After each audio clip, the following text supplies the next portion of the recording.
Of course, the reason we're doing this is because Myles Garrett, who missed the last couple days, not feeling well, turns out that he tested positive for COVID-19. He is on the reserve COVID list. He is definitely going to miss Sunday's game against the Eagles.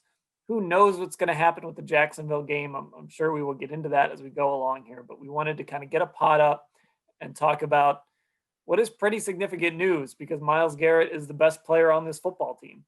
And the Browns aren't going to have him in a game that you would think they can win.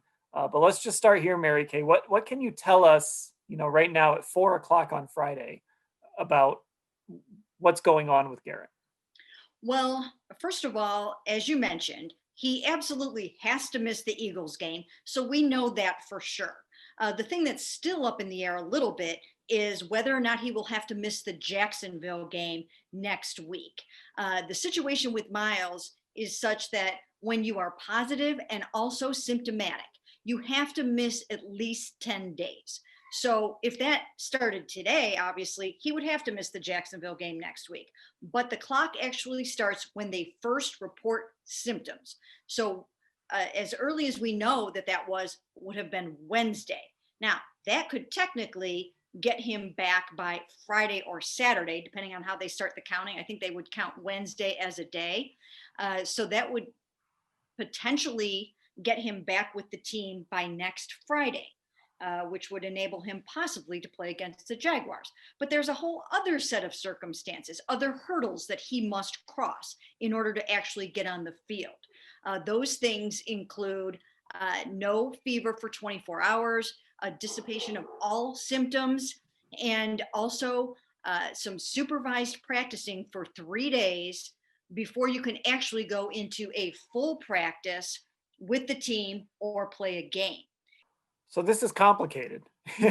As you're going through that, I'm thinking this sounds a little bit like the concussion protocol, and now it sounds even more complicated than the concussion protocol, which is understandable. They're certainly trying to mitigate spreading this thing, and therein lies the problem, though, because we don't know. We know he missed practice on Wednesday. They told him to stay home on Wednesday, but we don't really know if he would have been able to practice on Tuesday.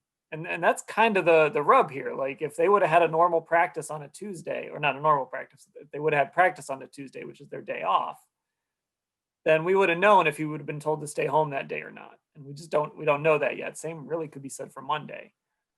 So it's just, we know for sure he's out for Philadelphia. So let's kind of focus on that. I said it off the top. This is the Browns' best player, right? There's no argument to be had there. He's their MVP. Absolutely 100%. I think everyone can agree on that. Even though Nick Chubb has been amazing, Myles Garrett has been the MVP of this football team so far. Right. So you're without him, and we saw what that did last season when he missed those 6 games due to suspension. And I think you would hope that this defense would look a little better without him, but it's a little concerning what we saw against the Raiders when Myles was unable to really finish that game. He was playing very limited by the end of that game.